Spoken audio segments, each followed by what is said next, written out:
Welcome if this your first time to the channel. Today we listening to Mike Wilbon talk about this Ace Bailey situation.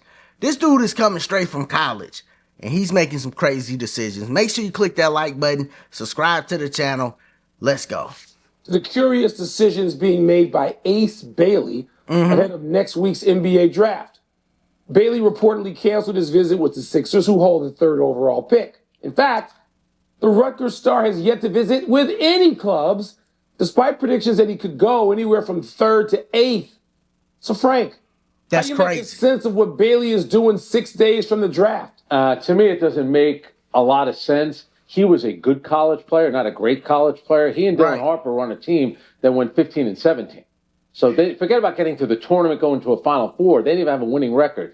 So now you're hearing that his camp, and I hear a lot of this is coming, mostly from the agent. They say they see him as a top 3 player. Well, the Sixers have the third pick. That's crazy. Why wouldn't you want to meet with them? And then you're hearing he sees a clear path to stardom. And if he goes to a team like the Wizards, he sees an easier path. Mike, you've covered the NBA a long time. What is easy about being a star in the NBA? You're being somewhat delusional. If you went to a place like Philadelphia, first of all, well coached with Nick Nurse, you have good players. You might be playing in important games right from the start. I think his approach to this is it's not the right way to do it. I'll give you a little history lesson too. Hold on, before he give his history lesson, it's actually crazy. You go into a situation where you could go to Philly and actually be competing. They got pieces there. Like, dog, give your best effort. But the crazy thing is, a lot of these young dudes, they just don't want to do traditional stuff. And then they get to feeling themselves real early because in high school, everybody is gassing them. They got all these videos, people gassing them. They start getting babied. They do 1 year of college and then it's like, all right, I'm ready for the pros. Dog, you ain't even gonna take the tryout serious? That's crazy. And you wasn't going crazy in college. Him or Dylan Harper. I get people were looking at their talent in high school, but in college, if they was that talented, maybe it would have translated to wins. Because that's what you got to be thinking about in the NBA. Like, yo, would this dude actually have impact in winning?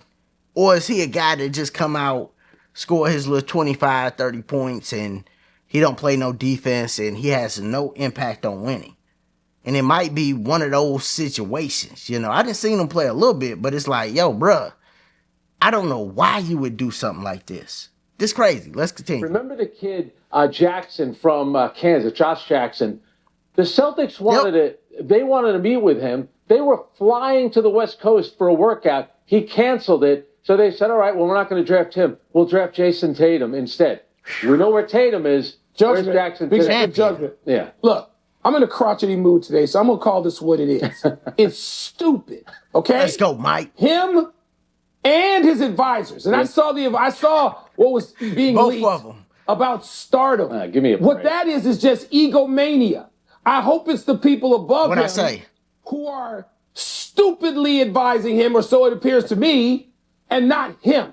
And I hope he can separate himself from such stupid advice that he's going to come in and he's more worried about his own stardom than becoming a good and then a great player and contributing to a team. Philadelphia is a team that with health can turn things around. You can be part of something. Instead, Frank, you're close to somebody that you host a podcast with sometimes that we are aware of AAU culture. Yeah. And the notion that you can be a star. I want to be a star. Yep. And in the pros, I don't want that kid anywhere near me until he can change his attitude or until he can look with some maturity at the dopes advising him, saying, I don't need to be a part of that. So this whole approach, maybe it was misguided, maybe it's overstated, maybe I'll leave them a little room to turn and tuck and run.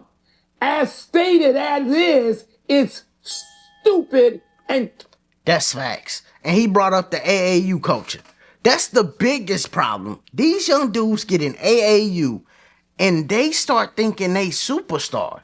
Like, yo, I'm the man. Everybody been telling me I'm the man in the AAU. I could just go and sell out a stadium. No, you cannot. I went to Ja Morant versus Anthony Edwards. The stadium was not sold out at all. It wasn't even close. It's a bunch of empty seats. I'm thinking, golly. And it was for like a playoff game. Like, no, it wasn't a playoff game, but it was critical to the playoffs positions. Like, will somebody be in the play-in? It was real late this year in the season. They didn't sell out. Like, bro, Ace Bailey, you will not sell out a stadium. You're not a superstar. Like, you're just getting drafted. It's so stupid, but a lot of these young boys is watching YouTube and, they just think, oh, I gotta try something. And it's like, man, listen, man, you better go take the most of your opportunity, man. Because the truth is, you didn't really shine in college. You get in the league and it be a little shaky early, you'll start losing confidence and ain't no telling what'll happen with your career. But I'm wishing him the best. I just think it is a goofy thing what he doing, and he needs to really take advantage of them opportunities. Because what if Philly don't draft you? You end up getting drafted to the Washington Wizards or something like that. You know what I'm saying? Like, yo, it's franchises out here that never compete for championships. Ever. Like, go a whole century, a whole 20, 30, 40 years. And I said a century, that's crazy. But they'll go a whole lot of time and never compete for a championship. So, man, you better hope you get to Philly for real. Because it's a city with a bunch of fans and, jersey sales, all that stuff to help you. It's like, man, take advantage of that. But y'all let me know, what do y'all think of what Ace Bailey is doing? Because maybe I'm missing something. It could be me just looking at the traditional way, saying that's the way to go. But y'all let me know if I'm missing something. What y'all think about Ace Bailey skipping out on training for these teams ahead of the NBA draft? Put it down in the comments. As always, if this is your first time here, make sure you sub to the channel. Check out the other content. Click that like button. Y'all be easy. Be safe.